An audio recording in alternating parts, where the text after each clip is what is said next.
Indian 2 audio லான்ச்சில் கலந்துக்கக்கூடிய ஒரு வாய்ப்பு கிடைச்சிருக்கு. இந்த படத்தில் நான் ஒரு சின்ன அளவு பங்கு பெற்ற காரணத்தினால ஒரு படத்துக்கு உழைக்க வேண்டிய உழைப்பை ஒரு பாட்டுக்கு உழைக்கக்கூடிய இயக்குனர் சங்கர் சார் தமிழ்நாட்டினுடைய வியாபாரத்தை இந்திய அளவுக்கு அகலப்படுத்திக்கிறத சங்கர் சாருக்கு மிகப்பெரிய ஒரு பங்கு இருக்கு. இந்த பிரம்மாண்டமான இயக்குனர் அந்த படத்தில் இப்போ முதல்ல நான் நடிச்சிருக்கேன். அதை தாண்டி கமல் சார் 7 பிறப்பு எடுத்து உழைக்க வேண்டிய உழைப்பை ஒற்றை பிறவியில் 6 வயதிலிருந்து அழுக்காமல் சளைக்காமல் அடங்காமல் உழைக்கும் ஒரு அற்புத கலைஞர். அவருடைய படத்திலே இப்பதான் முதல்ல நான் நடிக்கிறேன். ஸோ ஒரு மகிழ்வான தருணம்.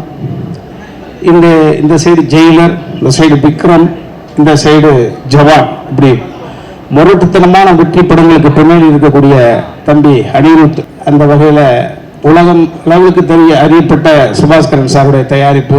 இப்படி பன்முக ஆளுமைகள் கொண்ட ஒரு படத்தில் நடிச்சிருக்கிறேன். மகிழ்ச்சியாக இருக்கு. நன்றி.